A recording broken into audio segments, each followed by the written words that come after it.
Hi all of you. Today this lecture will consist about the discussion the modern poet T.S. Eliot with his most important work The Wasteland and its net eccentric details.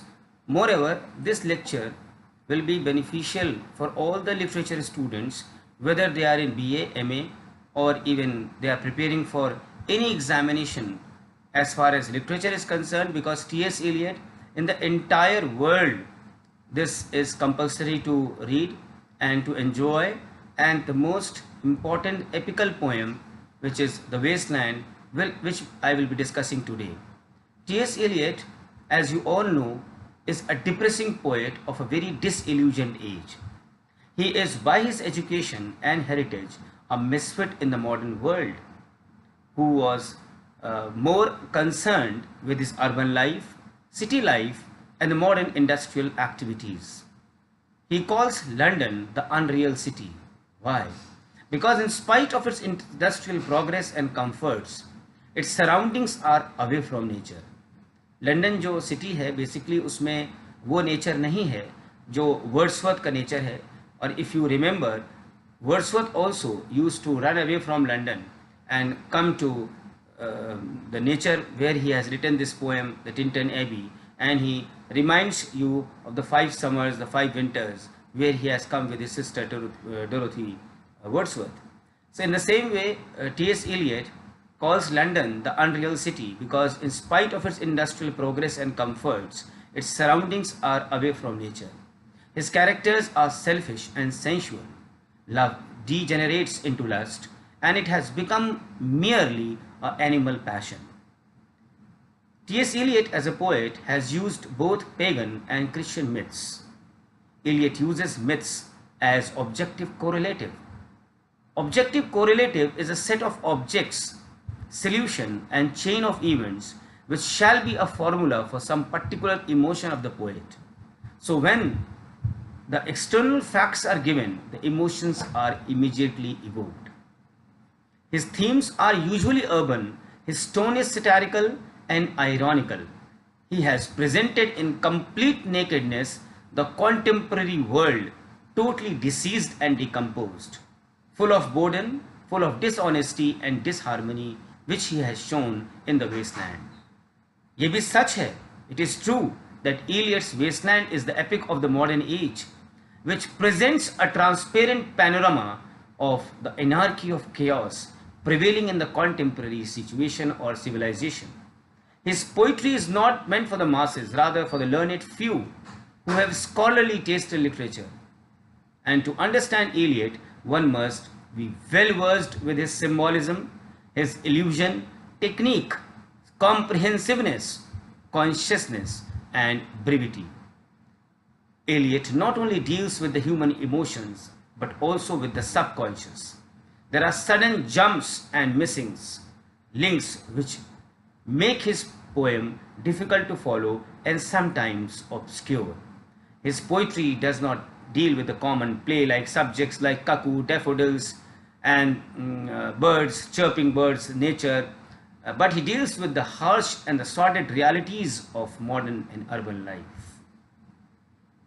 The poem which we are going to discuss, The Wasteland, is the landmark poetry of the 20th century, consisting of 443 lines in 5 parts.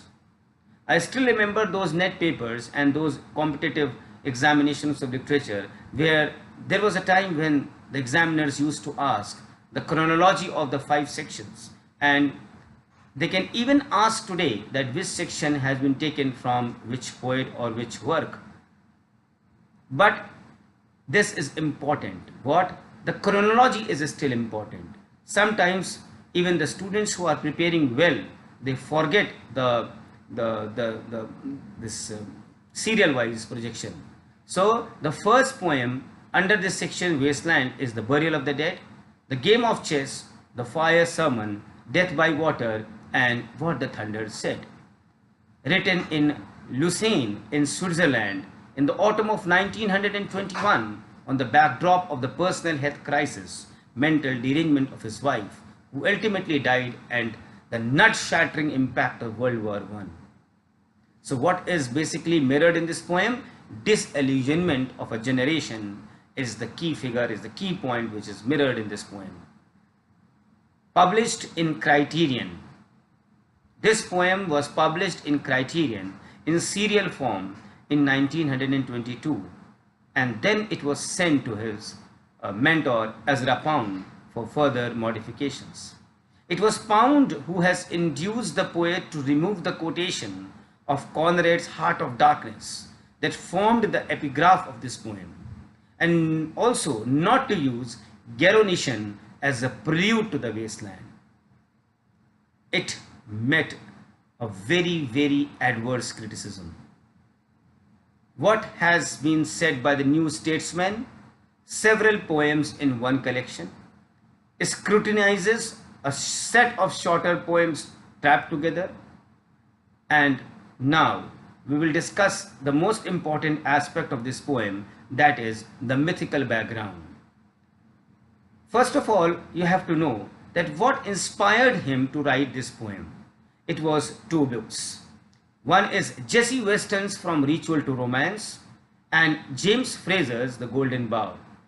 These two books together made this work come on the platform, and he was influenced by these works, and the ancient and the primitive myths and the legends which form the mythical background to this poem are all derived from these two books.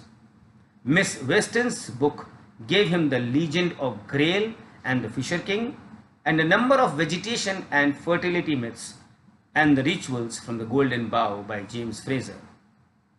As far as the title of this poem is concerned, on the eve of composition of the Wasteland, T.S. Eliot was reading Miss Jessie Weston's book From Ritual to Romance, and the reference of the wasteland of Kingfisher gave him the idea of the title, The Wasteland.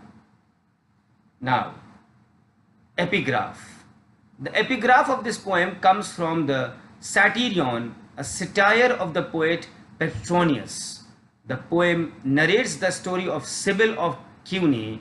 In Greek mythology, Sibyl was the most famous woman of Cumae, having gifted with immorality. But with the passage of time, she grew old and longed for death.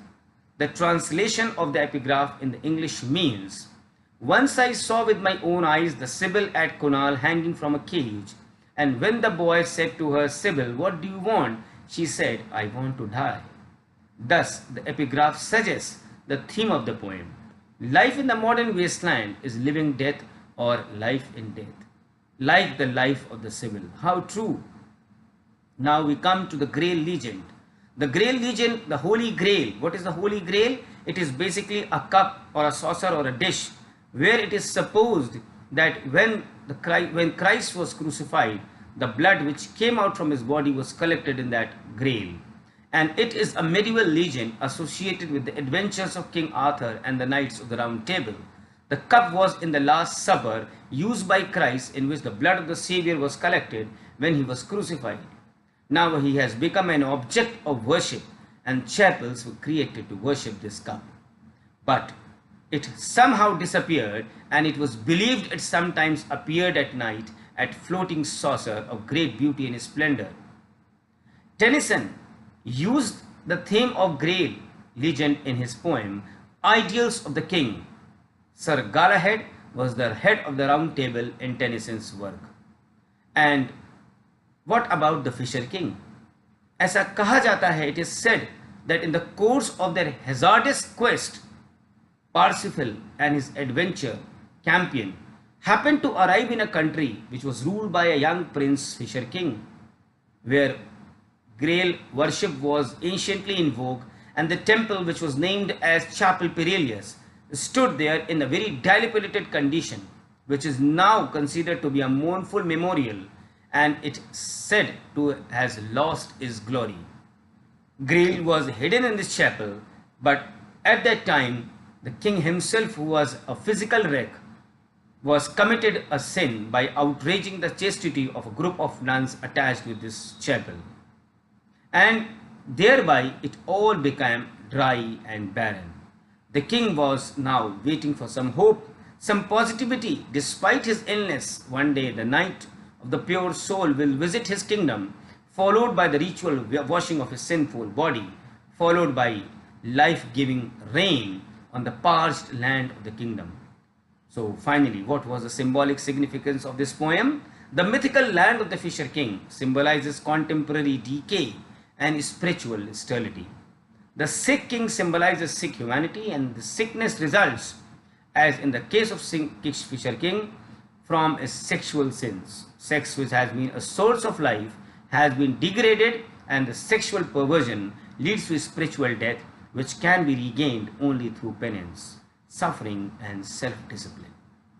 So students, this was a brief introduction and so net-centric that when you will solve the original questions of net, you will find so many questions which I have discussed in short, and it's blending with the modern age, with the modern poetry, and what are the characteristics of the modern poetry you will all find in discussing with the poets, the wasteland.